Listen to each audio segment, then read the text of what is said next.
Hi, I'm Jess Ingleking with Soundings Fine Audio in Denver, Colorado, and today we're going to be talking about system design, component matching, and how to create a great audio recipe. So today when we're talking about the audio recipe, what do we mean by that?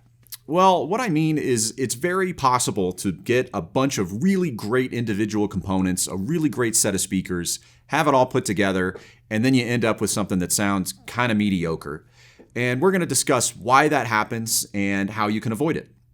We're going to divide it into two different sections. We're going to talk about how you create a recipe for two-channel and how you can create a recipe for theater design.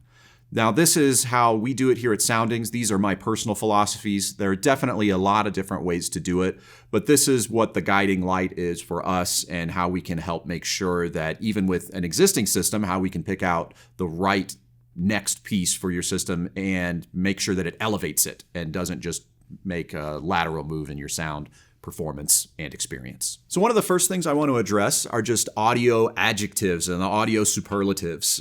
There's all kinds of flowery language out there when we're trying to describe the sound. And it's this ethereal thing that most people just can't quite put their fingers on. And so that's something I just want to address right out of the gate, because I'll be using some words that may or may not be sound related, and I want to make sure that everybody out there understands what I'm saying. Some of the big ones are things like tonality, warm sound versus cool sound, analytical sound versus musical. Those are words that we use a lot here in the shop, but if you're new to the hobby, it may not be obvious what we mean by that. So the first one is tonality. Tonality to me is, does the instrument, when you play it through your system, does it sound like real life?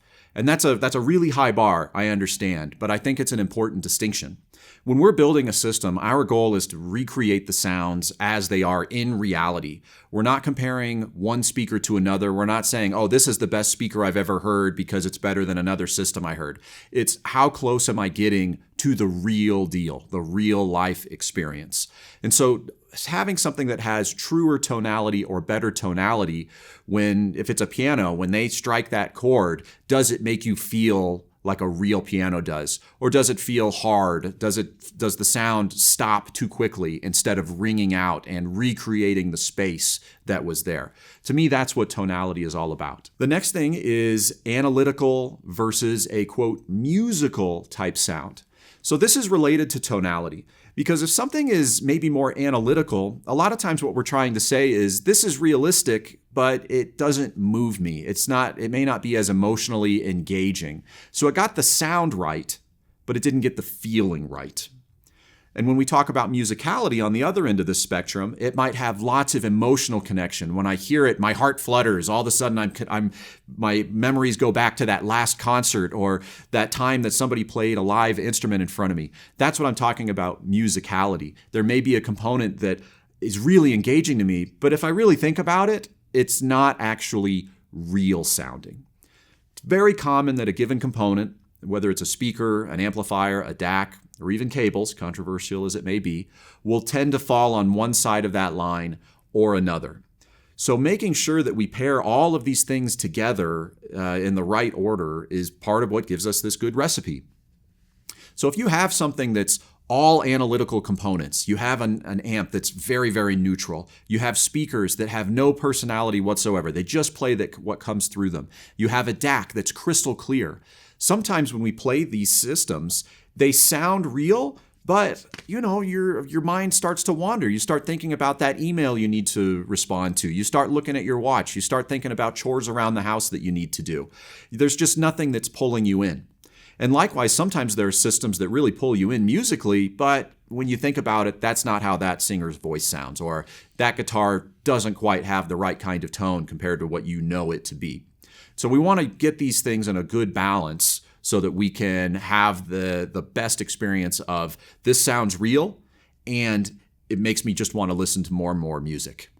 With two-channel, that's a real challenging thing. Warm sounds versus cool sounds. This is probably related a little more to tonality. When we talk about warm sounds, usually what that means is it's an overall presentation. If we're thinking about all the highs, all the mids, and all the lows, a warmer presentation usually won't have a lot of upper end frequency response. It won't have as much energy up there. it would be built from the middle out, so to speak. What I mean by that is the voices might be the focus, or it might have a little more bass body and a little less top-end energy. Whereas a cooler sounding component might have a little more top-end energy. It might have a little more treble, hopefully not sibilants, the T's and the S's and the things that fatigue us and make us want to turn the music down. Sometimes you can take a component that might be very mid-heavy and warmer sounding, and if you pair it with something that might be cooler sounding and might be boring by itself, when you put them together, they might actually make something that sounds really good. This is really hard to get this recipe just right if you're just a regular consumer who doesn't have access to a sound room like ours, who hasn't been able to hear all of these different combinations. Your dealer is somebody who you really want to rely on to help make sure that your next component upgrade matches with your system. It's something that Soundings is really good at. We've had so many different systems come through our store, and we've worked with so many of other people's systems that we have a lot of experience knowing that if you have brands A, B, and C, that we can inject brands X, Y, and Z and end up elevating your system. When we're talking about balancing out a system, the first thing you want to identify is what sounds do you like? Some people just like warmer sounding systems. Some people like more analytical sounding systems.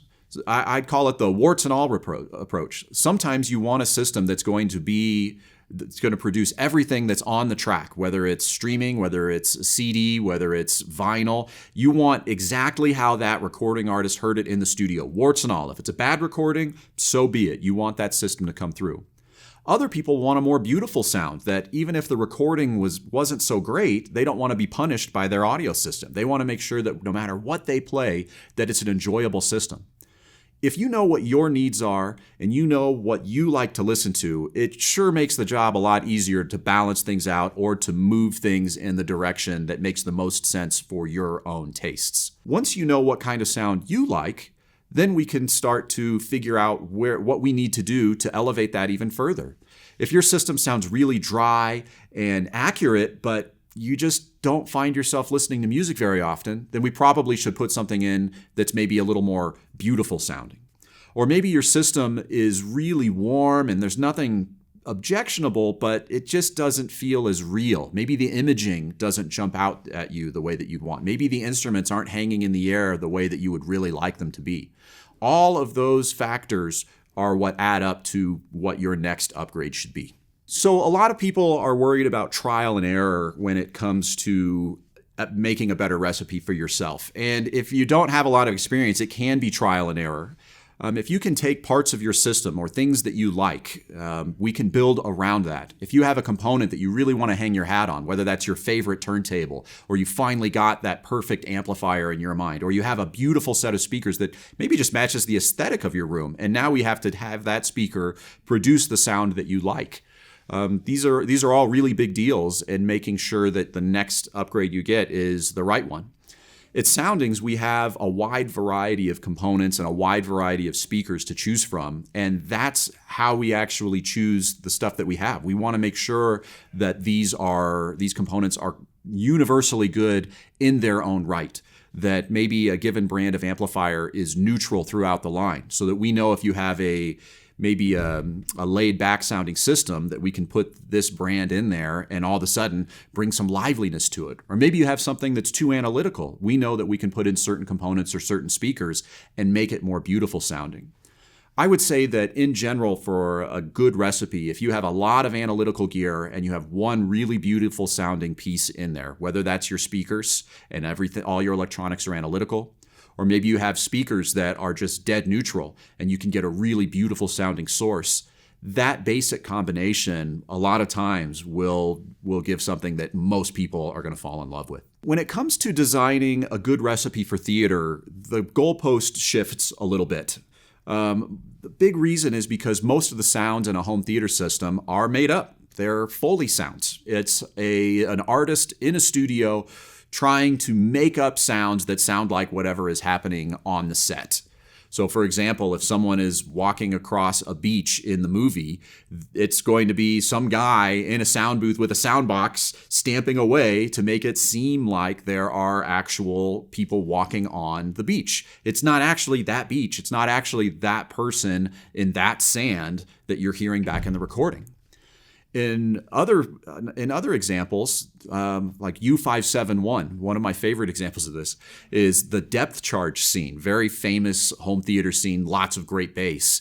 They actually brought in World War II veterans and asked them about what those types of depth charges sounded like in real life. And their first round, all of the vets said, no way, that's not what it sounded like. There's this high pressure gas sound. It's very high pitched. It's not this bomb going off that you're thinking of. So the sound designer actually went through and he combined, of all things, he put dolphin noises and kids playing on a playground and combined that with other explosions to create this depth charge sound. If you have a high enough end system, you can actually pick out some of these dolphin noises. But this just brings back to my point. This is not the same as a 2-channel acoustic orchestral experience. These are fake sounds. Another good example is in the movie Transformers. The actual Transformer robot sound, they used slowed down lion noises. They used big cat roars and manipulated the sound to create this crazy robot sound. These are not real sounds. So what we want to do in a theater is make sure that we have certain types of pressure levels. We want to make sure that the sound can hit peak volumes. We want to make sure that all the seats can have the same type of experience. This is just a totally different animal than it is with 2-channel.